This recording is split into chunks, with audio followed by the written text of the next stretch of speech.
Market gap down open అవుతుంది. So gap down దగ్గర important levels ఏం మార్క్ చేసుకున్నాం. మండే లో ఉంది కదా, మండే లో ఇంపార్టెంట్, ఎందుకంటే అక్కడ నుంచి బిగ్ అప్ ర్యాలీ జరిగింది, అది డిమాండ్ జోన్. ఈ సపోర్ట్ అని చెప్పి మాట్లాడుకున్నాం కదా, ఇక్కడ నుంచి బుల్లిష్ క్యాండిల్ ఫామ్ అవుతుంది. అలాగని చెప్పి ఇక్కడ లాంగ్ ఎంట్రీ తీసుకోవడానికి లేదు, ఎందుకంటే స్టాప్ లాస్ డిమాండ్ జోన్ కింద పెట్టుకోవాలి. 173 points stop loss, it is a big stop loss. Target ఏమో సిపిఆర్ పెట్టుకుంటే 120 పాయింట్స్ వస్తుంది. ఎప్పుడైతే రిస్క్ రివార్డ్ బాగాలేదో ట్రేడ్ సెటప్ ఎంత హై ప్రాబిలిటీ అయినా సరే తీసుకోకండి. ఓకే, సో మనకు తెలిసి అక్కడ డిమాండ్ జోన్ ఉంది, బయర్స్ ఇక్కడ నుంచి పైకి తీసుకెళ్తారని, కానీ రిస్క్ మేనేజ్మెంట్ బాగాలేదు కదా, అలాంటప్పుడు తీసుకోకండి. వెరిష్ క్యాండిల్ ఫామ్ అవుతుంది. ఇక్కడ సిపిఆర్ దగ్గర చూద్దాము, ఇక్కడ నుంచి రిజెక్షన్ జరుగుతుందా, లేదంటే సిపిఆర్ నుంచి బ్రేక్అవుట్ జరిగింది అనుకోండి, అప్పుడు లాంగ్ ఎంట్రీ తీసుకుందాము. సిపిఆర్ నుంచి రిజెక్షన్ జరిగితే షార్ట్ ఎంట్రీ ప్లాన్ చేద్దాం. So I'm planning to take ambush entry. 54,000 call option watch లిస్ట్లో పెట్టుకోండి బ్యాంక్ నిఫ్టీ. సో సిపిఆర్ దగ్గరికి వస్తుంది కదా, 54,000 కూడా రౌండ్ నెంబర్ ఇది. ప్రెసెంట్ అది 150 అలా ట్రేడ్ అవుతుంది. 30 క్వాంటిటీస్ తీసుకున్నాను. బేరిష్ క్యాండిల్ అయితే ఏమీ లేదు, కాకపోతే నిఫ్టీ రివర్స్ అవుతుంది సిపిఆర్ దగ్గర నుంచి, బ్యాంక్ నిఫ్టీ కూడా రివర్స్ అవుతుంది. ప్రెసెంట్ 400 ప్రాఫిట్లో ఉంది. సో ఇమీడియట్గా అప్డేట్ చేసుకోండి స్టాప్ లాస్. 600 ప్రాఫిట్కి వచ్చింది కదా, నేను స్టాప్ లాస్ 188 పెట్టుకున్నాను, అంటే ఒక 1250 రిస్క్ అంతే ఇందులో. ఓకే, సో 30 క్వాంటిటీస్ తీసుకున్నా కానీ 1250 రిస్క్. ఫస్ట్ టార్గెట్ అయితే 110 ఇచ్చాను, 110 హిట్ అయితే క్లోజ్ చేసుకోండి, ఐ మీన్ స్కాల్పర్స్ ఎవరైనా ఉంటే. అండ్ మళ్ళీ యాడ్ చేస్తాను పొజిషన్స్, అంటే ఇంకా ఇక్కడి నుంచే రివర్స్ అవుతుంది కదా, అందుకని చెప్పి ఓన్లీ 30 క్వాంటిటీస్ అయితే తీసుకున్నాను. తర్వాత మళ్ళీ కొంచెం ఏమన్నా పైకి వెళ్ళినా, లేదంటే ఈ క్యాండిల్ లో బ్రేక్అవుట్ అయినా చూద్దాం ప్రైస్ యాక్షన్. సో ఎందుకంటే ఒక్కొక్కసారి సిపిఆర్ రిజెక్షన్ ఇస్తున్నట్టు ఇచ్చి ట్రాప్ చేసి బ్రేక్అవుట్ కూడా అవ్వచ్చు, అది కూడా పాసిబిలిటీ ఉంటుంది. అందుకే 1250 రిస్క్ అనేది ఫాస్ట్గా అప్డేట్ చేసుకున్నాను, అంటే ప్రైస్ యాక్షన్ చూసి. ఇప్పుడు మహా అయితే 1250 రెడ్లో క్లోజ్ చేస్తాం అంతే. అండ్ అంబుష్ ఎంట్రీ కూడా తీసుకున్నాం కాబట్టి కొంచెం risky kind of opportunity. And Nifty narrow CPR అంత పవర్ఫుల్ ఏం కాదు ఈరోజు నిఫ్టీలో కూడా. బ్రేక్అవుట్ అయితే మార్కెట్ పైకి వెళ్ళిపోవచ్చు, ఆల్మోస్ట్ ఈ హై వరకు కూడా టచ్ అవ్వచ్చు. సో అందుకని చెప్పి అప్డేట్ చేసుకున్నాను. ప్రెసెంట్ అయితే 500 అండ్ రిస్క్ అయితే 1250 ట్రేడ్లు అంతే, 2500 కాదు, 1250 రిస్క్. సో ట్రేడ్ నా సైడ్ అవుతుంది కాబట్టి ఇంకొక 15 క్వాంటిటీస్ యాడ్ చేసుకున్నాను, ఎందుకంటే డోజీ బార్ కదా, ఈ లో బ్రేక్అవుట్ అయితే మార్కెట్ కిందకి రావచ్చు. సో యావరేజ్ ఇప్పుడు 138 అయ్యింది. స్టాప్ లాస్ కొంచెం రిస్కీ కైండ్ ఆఫ్ టైట్ అయిపోతుంది. ఇప్పుడు 27 పాయింట్స్ పెట్టుకోవాలి స్టాప్ లాస్. సో 138.40 ప్లస్ 27, 166 పెట్టుకుంటున్నాను stop entry point, stop loss 166 is the stop loss. Present అయితే 120 ట్రేడ్ అవుతుంది. 1:2 అయిపోయింది, 2500 ప్రాఫిట్ వచ్చింది according to options. So exit అవ్వాలనుకున్న వాళ్ళు ఎగ్జిట్ అవ్వచ్చు, పర్వాలేదు.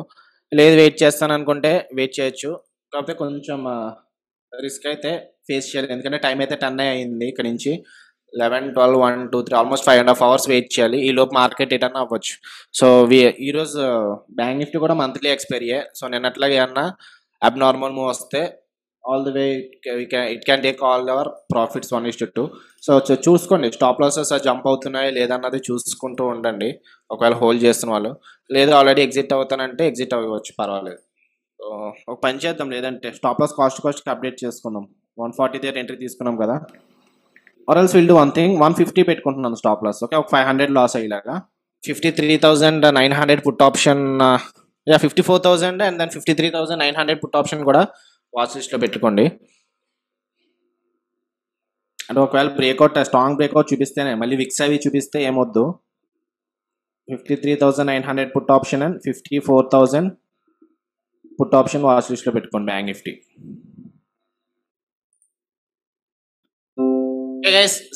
స్టాప్ లాస్ కాస్ట్ అనేది ట్రిగ్గర్ అయిపోయింది. ఇది హెడ్జింగ్ కోసం తీసుకున్నాం 51,000 put option. So Bank Nifty ఈ లెవెల్లో బ్రేక్అవుట్ అవుతుంది కాబట్టి 54,000 కాల్ ఆప్షన్, లేదంటే పుట్ ఆప్షన్ 54,000, లేదంటే 53,900 అయితే ఇంకా బాగా తక్కువగా ఉంది, ఒక 100. ఓకే, 54,000 50 దగ్గర ట్రేడ్ అవుతుంది, అది వాచ్ లిస్ట్లో పెట్టుకోండి. అది ఒక 2 minutes ఉంది క్యాండిల్ క్లోజ్ అవ్వడానికి. సో చూద్దాం, ఇది ఇక్కడ సిపిఆర్ రిజెక్షన్ ఇస్తుందా బ్రేక్అవుట్ ఇస్తుందా చూద్దాం. ప్రెజెంట్ అయితే హెడ్జింగ్ కోసం లెవెల్స్ ఉంచుకున్నాను. రిజెక్షన్ ఇస్తుంది సిపిఆర్, టాప్ సిపిఆర్ అనేది రెసిస్టెన్స్ ఇస్తుంది. సో క్యాండిల్ ఇంకా ప్రాపర్గా బుల్లిష్నెస్ అయితే చూపించలేదు, రిజెక్షన్ చూపించింది. ఓకే, పుట్ ఆప్షన్ సెల్ చేశాను. మార్కెట్ రిఫ్రెష్ చేయను అండి. ఓకే, 90 క్వాంటిటీస్ 51 దగ్గర సెల్ చేశాను. స్టాప్ లాస్ 50 కదా, సో ఇక్కడ నుంచి మహా అయితే 50 పాయింట్స్ వస్తాయి ప్రాఫిట్ మనకి. So half of the premium పెట్టుకుంటున్నాను. అంటే మనకి 50 నుంచి హాఫ్ అంటే 75 కదా, 70 పెట్టుకుంటున్నాను stop loss.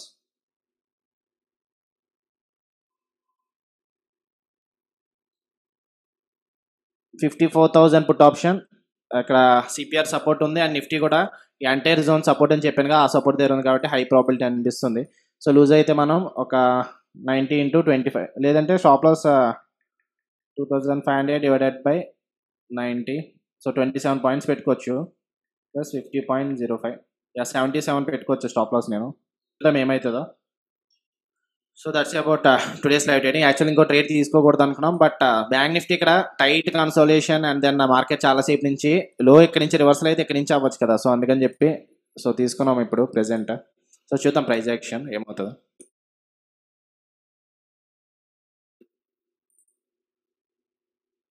Make or break time ఇక్కడ నిఫ్టీ, బ్యాంక్ నిఫ్టీ ఇక్కడ నుంచి రిజెక్షన్ జరిగితే కిందకు వస్తుంది, లేదంటే పైకి వెళ్ళాలి. ఈ లెవెల్ చాలా ఇంపార్టెంట్. సెంట్రల్ ప్యూర్ దగ్గర నుంచి ఈ క్యాండిల్ లో బ్రేక్అవుట్ అయింది అనుకోండి, అప్పుడు మార్కెట్ ఛాన్సెస్ ఎక్కువ ఉంటాయి కిందకి రావడానికి.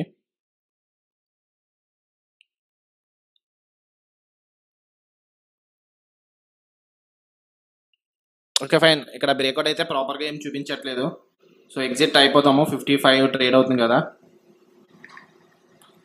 ఓకే 57కి వచ్చింది అన్న. టాప్ సిపిఆర్ రిజెక్షన్ ఇస్తుంది కదా, మీరు లాంగ్ తీసుకున్నారు కదా. టాప్ సిపిఆర్ రిజెక్షన్ ఇవ్వదా ఈ టైంలో? ఆల్రెడీ 200 పాయింట్స్ అప్రాలి జరిగింది. ఓకే, రిజెక్షన్ ఎక్కువ ఉంటది కదా టాప్ సిపిఆర్ దగ్గర అనేసి మీరు లాంగ్ తీసుకున్నారు. అందుకే కదా స్టాప్ లాస్ మార్చుకుందామని చెప్తున్నా. స్టాప్ లాస్ 60 పెట్టుకోండి. స్టాప్ లాస్ 60 హిట్ అయితే క్లోజ్ చేద్దాం. అండ్ కన్సల్టేషన్ జరిగి బ్రేక్అవుట్ అయింది కదా, అలాంటప్పుడు ఏం చెప్పలేము. ఇది ఒకవేళ ఫేక్ బ్రేక్అవుట్ అయితే మార్కెట్ కిందకి రావచ్చు. ఓకే, అప్పుడు మళ్ళీ 54,000 కానీ 54,000 కానీ తీసుకుందాం. ఓకే ఫైన్, 700 లాస్ వచ్చింది కదా. ఇది 100 క్వాంటిటీస్, ఇది 105 ట్రేడ్ అవుతుందా. ఓకే ఫైన్, సో చూద్దాం ప్రైస్ యాక్షన్ ఇక్కడ 20 EMA బ్రేక్అవుట్ అవుతుందా లేదంటే సపోర్ట్ ఇస్తుందో చూద్దాము. ఓకే, పిన్ బారే చూపిస్తుంది, reversal pin bar. So first trade మళ్ళీ ఎంట్రీ తీసుకున్నాము 110 112 దగ్గర. సో ఇప్పుడు మాక్సిమం ఎంత రిస్క్ చేయగలను. సో ఆల్రెడీ 1000 రూపీస్ లాస్లో ఉంది కాబట్టి ఇంకొక 1500 రిస్క్ చేయగలము. 1500 డివైడెడ్ బై 45 అంటే ఒక 33 పాయింట్స్ పెట్టుకోవచ్చు నేను. So 33 plus 112, 145 is the stop loss. 145 hit అయితే క్లోజ్ చేద్దాం. ఇంకా ఈ క్యాండిల్ లో కూడా బ్రేక్అవుట్ అవ్వాలి. క్యాండిల్ ఏదైతే బులిష్నెస్ బ్రేక్అవుట్ చేసిందో ఆ క్యాండిల్ లో బ్రేక్అవుట్ అయితే అప్పుడు ఛాన్సెస్ కొంచెం ఎక్కువ ఉంటాయి.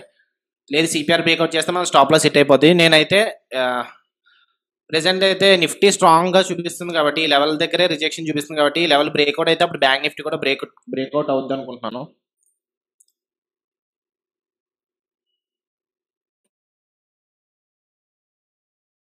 సో ట్రేడ్ కొంచెం నా సైడ్ మోయింది కాబట్టి ఇంకొక 30 క్వాంటిటీస్ యాడ్ చేశాను. సో స్టాప్ లాస్ మళ్ళీ తగ్గించుకోవాలి. 1500 డివైడెడ్ బై 75 అంటే ఒక 20 పాయింట్స్ పెట్టుకోగలను స్టాప్ లాస్. నిఫ్టీ ఇంకా సపోర్ట్ దగ్గర ఉంది, tight range consolation area. So ఇక్కడ నుంచి ఈ లెవెల్ ఈ 20 EMA బ్రేక్అవుట్ చేసినా లేదంటే 25,925 బ్రేక్అవుట్ చేసినా పైకి వెళ్ళొచ్చు. 20 EMA సపోర్ట్ ఉంది, సిపిఆర్ సపోర్ట్ ఉంది, but at the same time CPR కూడా ఇంపార్టెంట్ రెసిస్టెన్స్ కదా. కానీ లాంగ్ టర్మ్ కన్సోలేషన్ సిపిఆర్లో జరిగితే chances of breakout will be higher. So ఇది కూడా వర్కౌట్ అవ్వచ్చు. 54,000 పుట్ ఆప్షన్ వర్కౌట్ అవ్వచ్చు. సో మళ్ళీ 20 EMA సపోర్ట్ ఇస్తుంది, సెంట్రల్ ప్యూర్ సపోర్ట్ ఇస్తుంది. నిఫ్టీ కూడా ఇక్కడ డిమాండ్ జోన్ దగ్గర ఉంది. సో ఏదైనా జరగచ్చు. అండ్ కొంచెం మార్కెట్ ఇటు సైడ్ మూవ్ అవుతుందో తెలియనప్పుడు ఇంకా బెటర్ క్లోజ్ చేసేయడం బెస్ట్. ఓకే, అలాగని చెప్పి ఇప్పుడు 800 దగ్గర క్లోజ్ చేస్తే ఆల్రెడీ ఫస్ట్ ట్రేడ్లో మనం రిస్క్ ఎంత అనుకున్నాం, 1250 అనుకున్నాం కదా. సో 1250 అనుకున్న తర్వాత 800 రివార్డ్ చేసుకోవడం కూడా కరెక్ట్ కాదు. ఒక పని చేస్తున్నాను. సో ఇది స్టాప్ లాస్ అప్డేట్ చేసుకుంటున్నాను. అంటే ఫస్ట్ రిస్క్ ఏదైతే పెట్టుకున్నామో ఆ రిస్కే ఉంచుకుంటున్నాను. ఆల్మోస్ట్ ఇది 700 లాస్ వచ్చినా సరే 1250 లాస్ వచ్చేలా ప్లాన్ చేసుకుంటున్నాను ఇప్పుడు. అంటే స్టాప్ లాస్ నేను 150 నుంచి 112 పెట్టుకోవాలి. 110 హిట్ అయితే క్లోజ్ చేస్తాను ఇంకా. సో 1250 లాస్ వస్తుంది, క్లోజ్ చేద్దాము. అండ్ ఇప్పుడైతే ప్రెసెంట్ కన్ఫ్యూజ్గా ఉంది, ఎందుకంటే నిఫ్టీ డిమాండ్ జోన్ ఈ లెవెల్ సపోర్ట్ దగ్గర ఉంది, బ్యాంక్ నిఫ్టీ అయితే రెసిస్టెన్స్ ఇస్తుందో తెలియదు, 20 ఎంఏ సిపిఆర్ సపోర్ట్ ఇస్తుందో తెలియదు.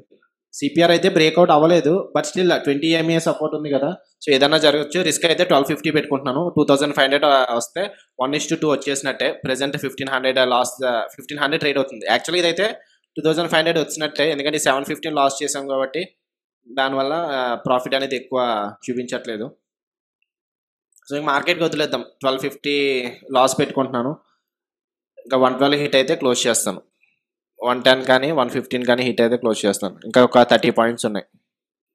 యాక్చువల్లీ ఈరోజు మనం 2 మిస్టేక్స్ చేస్తాం. ఫస్ట్ మిస్టేక్ ఏంటంటే, ఇక్కడ ఇందాక రిస్క్ 1250 పెట్టుకున్నప్పుడు 2500 ప్రాఫిట్ వచ్చింది. అప్పుడు 1:2 దగ్గర క్లోజ్ చేసేయాల్సింది, అది మిస్ చేసాము. నెక్స్ట్ ఏంటంటే, ఇది 50 దగ్గర తీసుకున్నప్పుడు అట్లీస్ట్ 75 వరకు వెయిట్ చేయాల్సింది, బట్ 75 రాకుండా 60 దగ్గర క్లోజ్ చేశాను. అది కొంచెం మిస్టేక్స్ కింద కన్సిడర్ చేసుకుంటున్నాను. బట్ ఎప్పుడైతే ప్రెసెంట్ మార్కెట్కి వదిలేస్తున్నాను. ఇంకో 20 పాయింట్స్ హిట్ అవుతుందో లేదంటే టార్గెట్ వస్తుందో. అబ్జర్వ్ చేస్తే మన మార్కెట్ ఎప్పుడు ఎంట్రీ తీసుకున్నాము, almost third candle fourth candle దగ్గరలో ఎంట్రీ తీసుకున్నాము. అక్కడ నుంచి మార్కెట్ కంటిన్యూస్గా రిజెక్షన్ ఇస్తూనే ఉంది. దానికి రీజన్ ఏంటంటే, బిఆర్ఎన్ నంబర్స్ అంటారు, బిగ్ గ్రౌండ్ నంబర్స్ ఉంటాయి ట్రేడింగ్లో. సో 54,000 అనేది మనం ఓన్లీ సిపిఆర్ రెసిస్టెన్స్ ఉంది కదా అని చెప్పి ఎంట్రీ తీసుకోలేదు, బిఆర్ఎన్ నెంబర్ కూడా ఉంది కదా అని చెప్పి ఎంట్రీ తీసుకున్నాము. 54,000 అనేది కొంచెం రౌండ్ నెంబర్, అందుకు మార్కెట్ అక్కడ సెల్లింగ్ బయింగ్ ప్రెజర్ అనేది కొంచెం ఎక్కువ చూపిస్తుంది. సో అందుకే అక్కడ కన్సల్టేషన్ జరుగుతుంది చాలా సేపటి నుంచి.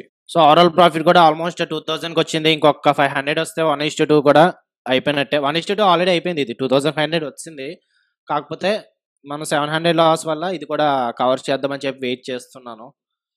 సో ఏమవుతుందో తెలియదు. ఇక్కడ లాంగ్ సపోర్ట్ ఉంది. ఒకవేళ ఈ ట్రేడ్ ఇక్కడ లేకపోయి ఉంటే ఈ పాటికి క్లోజ్ చేసేద్దాను, ఎందుకంటే 1:2 అయిపోయింది ఫస్ట్ రీజన్. సెకండ్ రీజన్ 54,000 అన్నది ఆల్మోస్ట్ 950 నుంచి 930 నుంచి ఇప్పటి వరకు కూడా ఎట్ ది మనీయే. అండ్ ఇక్కడ బయర్స్ సెలర్స్ ఫైటింగ్ కూడా కొంచెం ఎక్కువ జరుగుతుంది. నిఫ్టీ అయితే ఈ లెవెల్స్ దగ్గర నుంచి రిజెక్షన్ దగ్గర నుంచి వచ్చింది కిందకి, బట్ ఇంకా సపోర్ట్ ఏరియా అని అనుకోవచ్చు. ఏదన్నా జరగవచ్చు మార్కెట్ ఇక్కడ నుంచి. యా చూడండి, మళ్ళీ ఎగ్జాక్ట్గా ఈ లెవెల్ దగ్గరికి వచ్చినప్పుడే సపోర్ట్ తీసుకుంటుంది. Huge buying and selling pressure అయితే అక్కడ ఉంది. సో మళ్ళీ 1600కి వచ్చింది. లో అయితే 65 వరకు వెళ్ళింది కదా, 65 దగ్గరికి వస్తుంది. ఇప్పుడు మళ్ళీ ఆ బ్రేక్అవుట్ అవుతుందో లేదో చూద్దాము. 65.30 వరకు లో అయితే వెళ్ళింది. ఇంకొక 250 వస్తే 1:2 అయిపోద్ది మనకి. ఓకే ఫైన్, క్లోజ్ చేశాను. సో ఈరోజు కూడా ఆల్మోస్ట్ 2500 పాస్ట్ 3 డేస్ నుంచి కూడా. సో రిస్క్ అనేది మనకి తగ్గుతుంది కదా. అండ్ నిఫ్టీలా క్రాష్ జరుగుంటే వాటికి హోల్డ్ చేతి మన 0 వరకు, బట్ నిఫ్టీలో అవ్వటం లేదు అది. అండ్ ఇప్పుడు డిమాండ్ జోన్ బ్రేక్అవుట్ అయ్యింది. సో మీరు అడగచ్చు, డిమాండ్ జోన్ బ్రేక్అవుట్ అయింది కదా, మరి హోల్డ్ చేయొచ్చు కదా అని. ఇది పారాబాలిక్ బ్రేక్ అంటారు దీన్ని. సో అలాంటప్పుడు కొంచెం రిస్కీ అనిపిస్తుంది. అఫ్కోర్స్ ఇది ఇంపార్టెంట్ లెవెలే, బట్ కొంచెం రిస్కీ. అండ్ బ్యాంక్ నిఫ్టీ కూడా 54,000 స్ట్రాంగ్ సపోర్ట్ రెసిస్టెన్స్ జరుగుతుంది కదా. యాక్చువల్గా 3,200 దగ్గర క్లోజ్ చేసినట్టు మనం. సో ఒకటి చూడడం మళ్ళీ 65 దగ్గరికి వెళ్తుంది. అండ్ ఇక్కడ 700 లాస్ వచ్చింది కాబట్టి దానికోసం ఓవరాల్ 2500 వచ్చింది. So done for the date overall profit ఈ 3 డేస్ లైవ్ ట్రేడింగ్ బ్యాచ్లో 7,500 రన్ అవుతుంది. ఓకే, రేపు ఇంపార్టెంట్ లెవెల్స్ మార్క్ చేసుకుందాం. దానికన్నా ముందు ఈరోజు ఏమైంది, మార్కెట్ క్లోజ్ అయిపోయింది కదా, 54,135 దగ్గర క్లోజ్ అయింది. సో మనం 2500 ప్రాఫిట్ వచ్చిన తర్వాత క్లోజ్ చేయడం మంచిదైంది, ఎందుకంటే ఆల్మోస్ట్ మళ్ళీ ఇప్పుడు 101కి వచ్చింది. అంటే ప్రాఫిట్ లాస్ కూడా ఎక్కువ లేకపోతున్నాం, బట్ స్టిల్ బ్రేక్ ఈవెన్లో ఉంది. ఈ 2500 కూడా లేకపోతున్నాం ఒకవేళ మనం క్లోజ్ చేయకపోయి ఉంటే. అండ్ మీకు ఒక డౌట్ రాదు, 54,100 ఇంతమని అయిపోయినా సరే ఇది ఇంకా 100 దగ్గర ఉందని. సో ఆప్షన్ ఈరోజు మంత్లీ ఎక్స్పైరీ కదా, ఇలాంటి అడ్వాంటేజ్ కూడా ఉంటుంది ఆప్షన్ సెల్లింగ్ కి. అండ్ నిఫ్టీ చూసుకుంటే all the way day high breakout అయిపోయి మార్కెట్ అగ్రెసివ్ గా పైకి వెళ్ళింది. సో ఇందాక చెప్పాను కదా, ఈ level parabolic breakout fake breakout chances ఎక్కువ ఉంటాయని. ఫేక్ బ్రేక్అవుట్ అయ్యింది. రేపటికి ఈ లెవెల్ చాలా ఇంపార్టెంట్. అంటే మార్కెట్ అంత పెద్ద గ్యాప్ డౌన్ అవుతుందని ఏం కాదు కానీ, బట్ తర్వాత సెషన్ కన్నా ఈ లెవెల్ చాలా ఇంపార్టెంట్. ప్రీవియస్ సెషన్ లో చాలా ఇంపార్టెంట్ డిమాండ్ జోన్. అండ్ దాని కింద కూడా మనకి డిమాండ్ జోన్ ఉంది. ఈ లెవెల్ కూడా డిమాండ్ జోన్, దీన్ని మనం ఎక్స్టెండ్ చేసుకోవచ్చు కావాలనుకుంటే. డిమాండ్ జోన్ కదా, గ్రీన్ కలర్ ఇద్దాం దీనికి. రేపు మార్కెట్ నాకు తెలిసి పైన ఓపెన్ అవుతుంది. ఫ్లాట్ ఓపెన్ అయితే ఈ లెవెల్ చూద్దాము. పైకి వెళ్ళిన తర్వాత ఈ R1 ప్యూర్ దగ్గర నుంచి రిజెక్షన్ వస్తే మేబీ మార్కెట్ కిందకి రావచ్చు. సో ఈ రోజు మన అనాలిసిస్ ప్రకారం ఏమనుకున్నాం, bank nifty level important demand zone అనుకున్నాం కదా, ఎగ్జాక్ట్ గా ఆ లెవెల్ దగ్గర నుంచే పైకి వెళ్ళింది. బట్ స్టిల్ ఈ లెవెల్ ఇక్కడ చూసుకుంటే మనము ఎంట్రీ ఎందుకు తీసుకోలేదు, ఫస్ట్ బార్ దగ్గర స్టాప్ లాస్ పెద్దది అవుతుంది, స్టాప్ లాస్ డిమాండ్ జోన్ కింద పెట్టుకుంటే పెద్దది అవుతుందని చెప్పి ఎంట్రీ తీసుకోలేదు. ఇప్పుడు కూడా రిస్క్ మేనేజ్మెంట్ కరెక్ట్గా పెట్టుకోండి, స్టాప్ లాస్ తక్కువ అయితే పర్వాలేదు. ఫర్ సపోజ్ మనం ఇక్కడ ఎంట్రీ తీసుకున్నది సిపిఆర్ లేదంటే సెంట్రల్ పిఆర్ పైన పెట్టుకుందాం అనుకున్నాం స్పాట్ చార్ట్ ప్రకారం స్టాప్ లాస్. సో ఇక్కడ పోతే కొంచెమే, కానీ రివార్డ్ వస్తే డేలో వరకు వస్తుంది కదా. సో అఫ్ కోర్స్ మన వ్యూ అయితే కొంచెం రాంగ్ సైడ్ వేస్ గా ఉంది, బట్ స్టిల్ మన ప్రాఫిట్స్ తోనే క్లోజ్ చేసాము. అండ్ ఇక్కడ పుట్ ఆప్షన్ తీసుకుందాం అనుకున్నాం కదా, అదైతే వర్కౌట్ అయింది. 700 లాస్, ఇది 60 దగ్గర 10 పాయింట్స్ దగ్గర క్లోజ్ చేస్తాను, అదే మిస్టేక్ అని చెప్పాను కదా, అది ఉంచుంటే మనకి ఒక 4000 ప్రాఫిట్ ఎంతో వద్దునేమో అది. బట్ హ్యాపెన్ ఈస్ హ్యాపెన్, అయిపోయిన దాన్ని మనం ఏమీ చేయలేము. రేపటికి ఇంపార్టెంట్ లెవెల్స్ ఏంటంటే bank Nifty previous session high, previous session లో ఇది. అండ్ ఈ డిమాండ్ జోన్ దగ్గర నుంచి మార్కెట్ పైకి వెళ్ళింది కదా, సో ఇంకా ఎక్స్టెండ్ చేసుకుందాం ఇది. ఓకే, ఈ లెవెల్ ఇంకా ఇంపార్టెంట్, కాకపోతే కొంచెం తగ్గించుకుంటున్నాం డిమాండ్ జోన్. సో రేపటికి only previous session high, previous session లో. రేపు ఈ లెవెల్స్ కొంచెం ఇంపార్టెంట్, ఎక్కడ స్వింగ్ లెవెల్ కూడా కదా. డైలీ టైం ఫ్రేమ్ లో చూద్దాం మార్కెట్ ఏమవుతుందో. ఈ లెవెల్ ఇంపార్టెంట్, స్వింగ్ హై కదా, ఆ లెవెల్ కూడా రెసిస్టెన్స్ కింద ఉండొచ్చు.